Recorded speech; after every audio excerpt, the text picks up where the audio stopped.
There is a woman in this movie who appears for maybe 2 minutes. You barely notice her. She sits in a dark room. She looks sad. She disappears from the screen and you never think about her again. By the end of this video, she will be the only person you remember. But first, let me tell you what else the movie got wrong. October 26, 1881, Tombstone, Arizona Territory. 3 men are about to die, not at the OK Corral, in a vacant lot on Fremont Street, 6 doors west of the Corral, next to a photography studio. The whole thing will be over in 30 seconds. Not the 5 minutes the movie shows you. 30, about 30 shots. 8 men crammed into a space so narrow they can see each other's teeth. And the lawman in charge? Not yet. His brother Virgil. Wyatt is the backup. Wyatt is the deputy. And when it's over, break 5s, the Earps won't ride off into legend. They'll be arrested, charged with murder, put on trial for 30 days. The movie doesn't mention any of that. You have watched Tombstone probably dozens of times. You know every line. I'm your Huckleberry. Hell's coming with me. You know how Johnny Ringo dies. Except he didn't die that way. He died alone under a tree, and the man the movie says killed him was in another state. We'll get to that, and you know the love story. Wyatt meets Josephine. They ride off into the snow. Beautiful, romantic. But there's another woman, the one the movie doesn't show you. The one who waited for a telegram that never came. And what happened to her is the real ending of the Tombstone story. The ending Hollywood decided you couldn't handle. Here are 10 things Tombstone got wrong. Number 10. Break time equal 5s. The red sashes were invented by a costume designer. In the movie, every cowboy from Curly Bill to the lowliest henchman wears a blood-red sash around the waist. The gang uniform. The visual shorthand that tells you who the bad guys are. In reality, no contemporary source from 1881, no newspaper, no photograph, no court testimony describes the Cochise County cowboys wearing red sashes as gang identification. Not one. Red sashes were period-correct clothing. Some cowboys wore them, but they were not insignia. The idea came from screenwriter Kevin Jarre, who drew on the legend that Wild Bill Hickok wore a red sash and became a hero to frontier rustlers. The real Cochise County cowboys were not an organized gang with a logo. They were a loose confederation of rustlers whose membership rotated. Break times 05s. Wyatt himself defined the word cowboy in that time and place as simply a synonym for rustler or desperado brilliant cinema, not a piece of history. And if they got the costumes wrong, what else did they change? A lot, starting with the most famous lines you've ever heard, number 9. The most famous lines were written by a screenwriter in 1993. I'm your Huckleberry. That phrase was real 1880s slang, meaning I'm your match. But there is no contemporary record of Doc Holliday ever saying it. The line comes directly from Walter Noble Burns's 1927 novel Tombstone, an Iliad of the Southwest. Kevin Jarre's historical consultant recommended he put it in the screenplay. Val Kilmer himself addressed the theory that Hucklebearer meant pallbearer. In his 2020 autobiography, he wrote that the line means you've met your match. Break time 05s, nothing to do with coffins. You tell 'em I'm coming and hell's coming with me, invented by Jarre. No historical record. I have 2 guns, one for each of YA, invented. Nonsense. I have not yet begun to defile myself. Invented. My hypocrisy knows no bounds.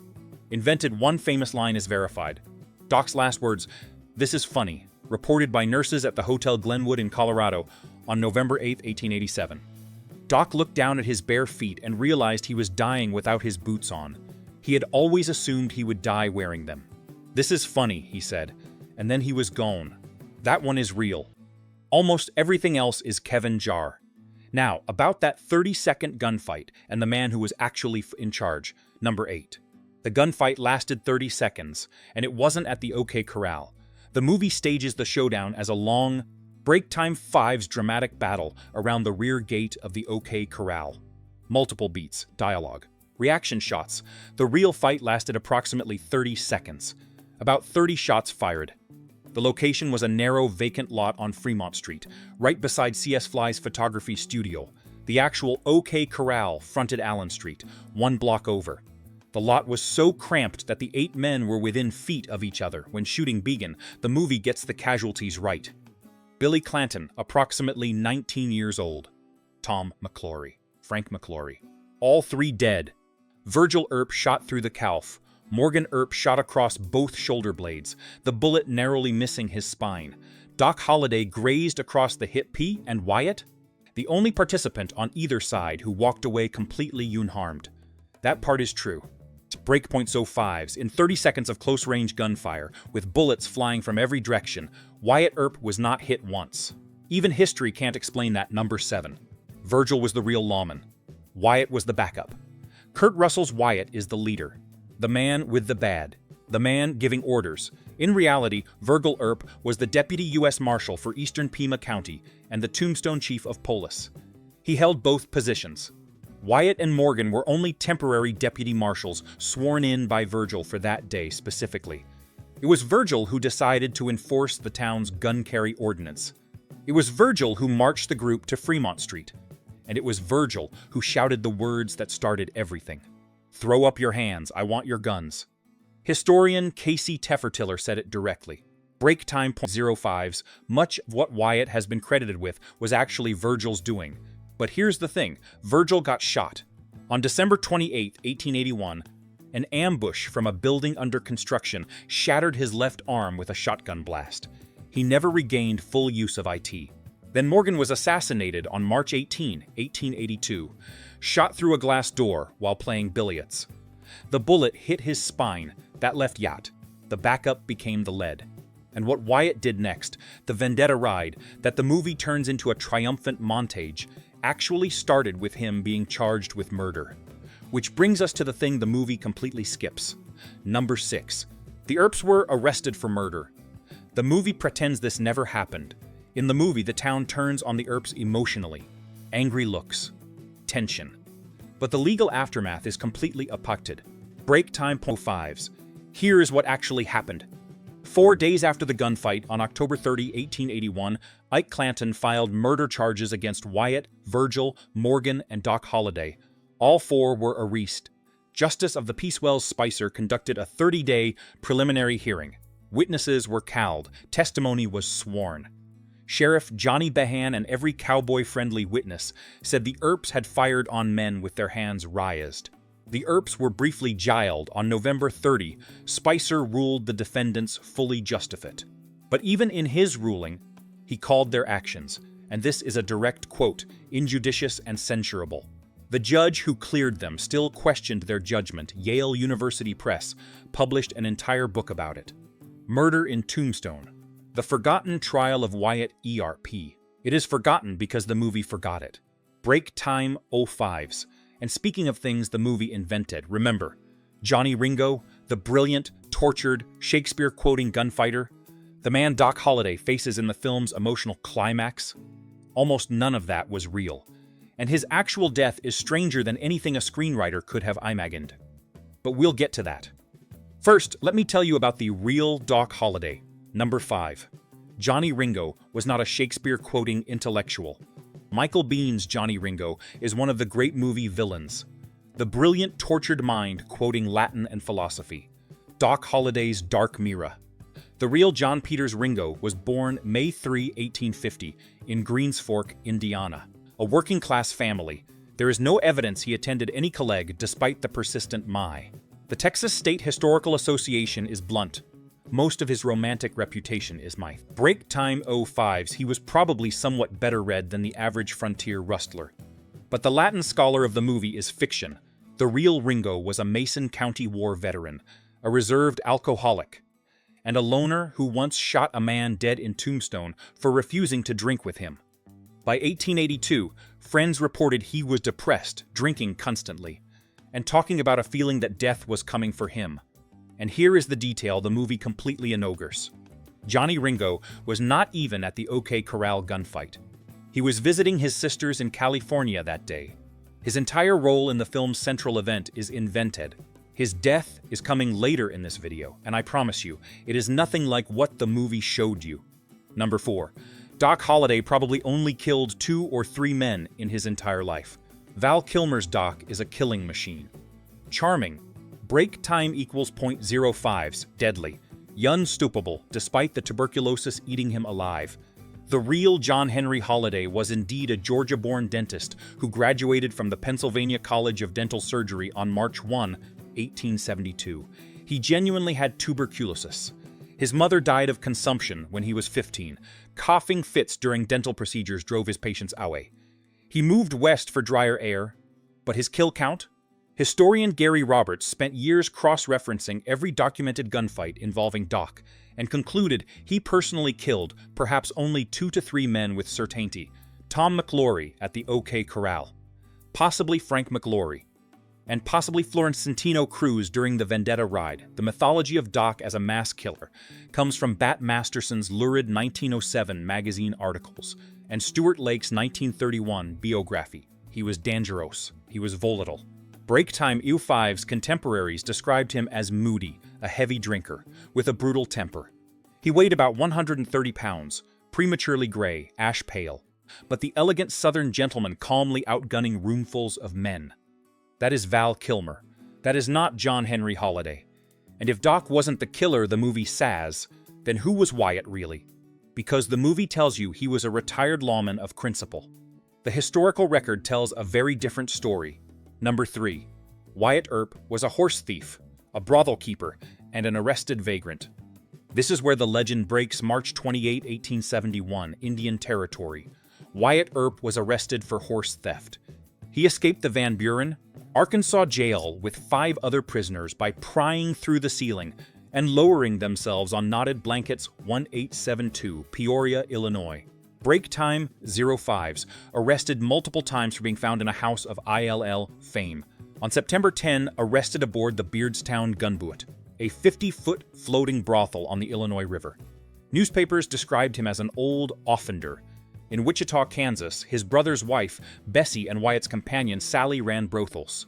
Several prostitutes used the last name Earp. Texas cowboys called the Earp brothers the Fighting Pimps. In 1876, Wichita officials banished him as a vagrant after he assaulted a political opponent. Historian Andrew Eisenberg summed it up. He was variously a thief, brothel bouncer, professional gambler, and confidence man. So how did this man become America's greatest hero? Because he outlived everyone who knew the truth. He died in 1929 at age 80. Break Time 05s. His widow Josephine commissioned Stuart Lake to write Wyatt Earp, Frontier Marshal, in 1931. That book, published 2 years after Wyatt died, invented the legend. Every Tombstone movie ever made, including this one, is built on a foundation that a grieving widow paid for. Tom Mix wept at Wyatt's funeral. William S. Hart was a pallbearer.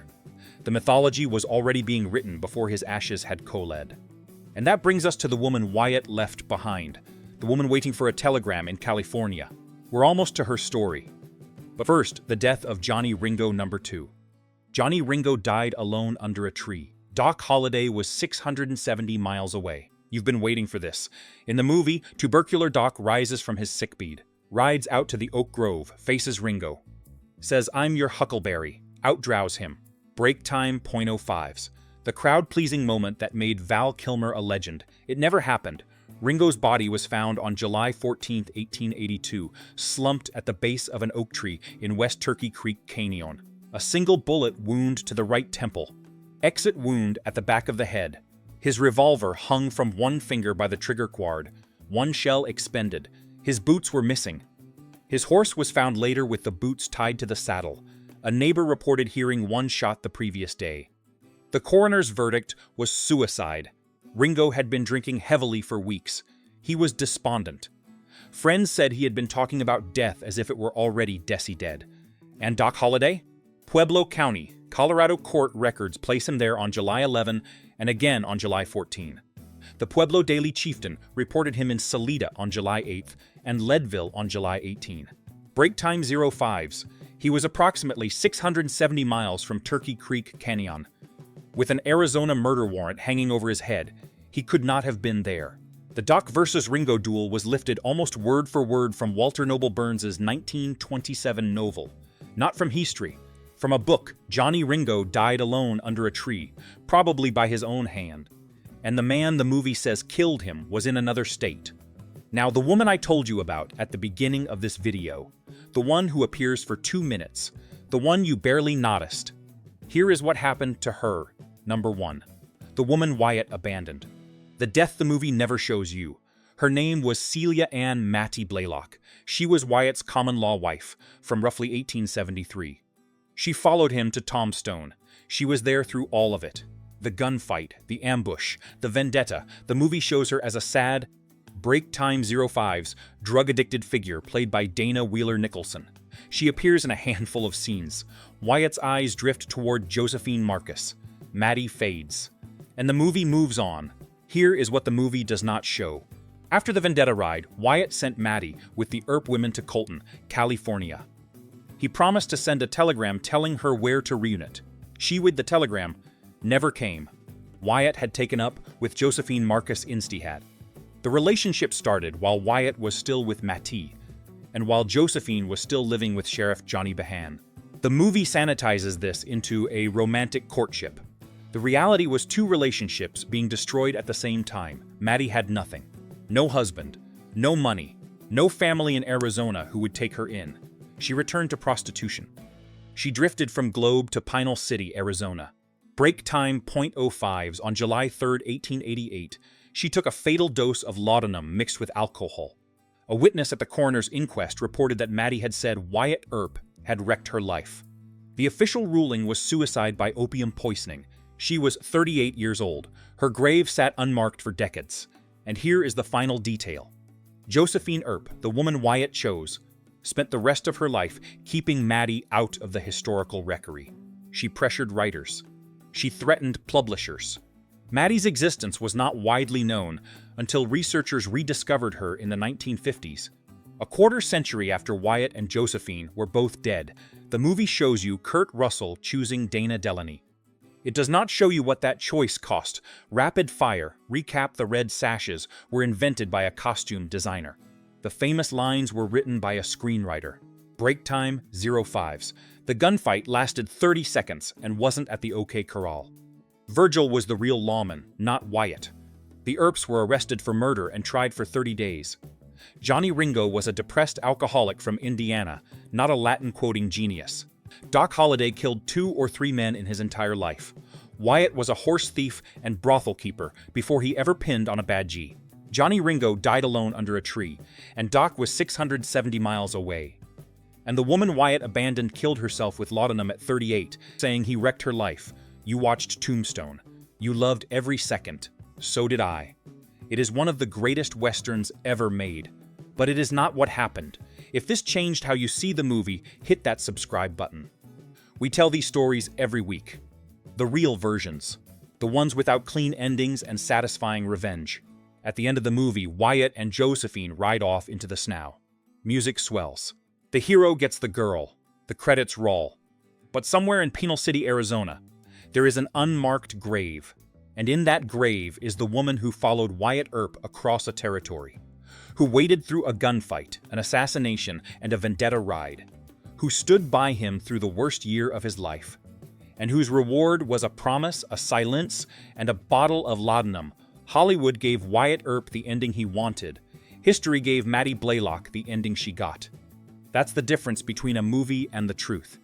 Which version hit you harder? Tell us in the comments.